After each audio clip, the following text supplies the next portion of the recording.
The one thing about the Community Folk Art Center that I think is amazing is the fact that we provide all forms of art and education that's rooted in the African diaspora. We are the only community center gallery in the city of Syracuse that provides that service. And I think that's amazing. Um, Also a little sad, but I'm happy that we are niche enough to be able to provide that space. And I would like for more people on campus and also in the city of Syracuse to know, in the surrounding areas, to know that we're here so that you can come and enjoy the services that we provide. Initially, it was founded in 1972 by founders like Herb T. Williams, who was a professor in, at the time, what was the Afro American Studies program, now the Department of African American Studies, alongside undergraduate and graduate students who were interested in the arts. They were studying arts. He was a sculptor and he taught African diaspora art in the program at that time.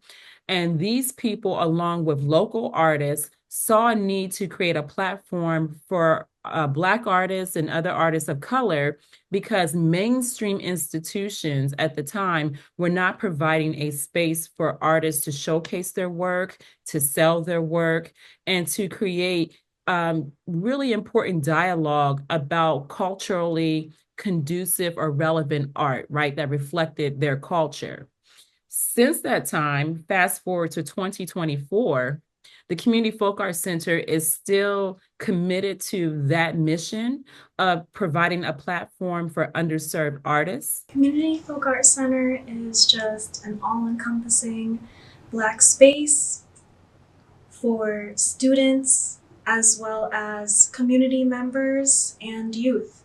So it's a place for all ages to be in community and have a space where they can learn varying art forms and different topics, whether it be dance or music, movement. And then we also have a gallery. So we put on jazz concerts, film screenings. We have different, like I stated before, workshops. We have paint nights. We're also a space rental. So all the things that we offer ourselves, individuals in the community are able to rent out our spaces to do that. We have galas, we have parties, we have like I said, film screenings. People in the community put on workshops. They put on seminars here. We have individuals at the university who come. For example, if you are trying to put on a thesis for your film class, you can rent out a space to be able to do that. Some of the barriers that we face at Community Folk Art Center at Syracuse University is just at large that we are a part of Syracuse University. We've been adjacent to the campus, although we're not on main campus right down the street 10 minutes away. We've been here since 1972. So there are a lot of newer cultural centers, but we are a historic legacy center, not only for the Syracuse campus, but for Syracuse at large and also within the United States. I think one of the things that frustrates me regarding our presence at the university is that it feels like nobody knows we exist. It's actually, like I stated before, very disheartening that we can go on campus and we start talking about the Community Folk Art Center, and people are like, what? Um, but I think that when I look at where the organization is, it is in a new period of growth.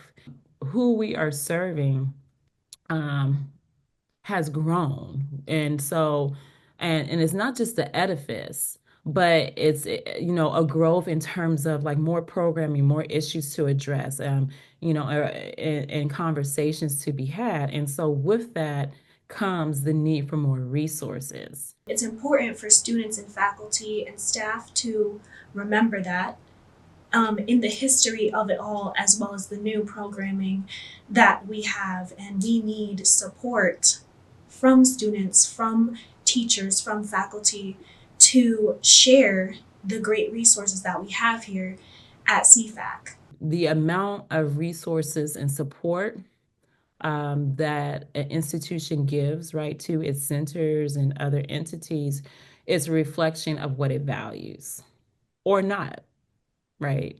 I feel like if we get more people talking about CFAC, visiting CFAC, actually having CFAC as an option for events and things like that, I think it would be awesome. The recruitment process of Syracuse University, when the students are coming in, they need to know that CFAC is also one of the resources that they can visit. So that information just has to be more readily shared from the campus at large.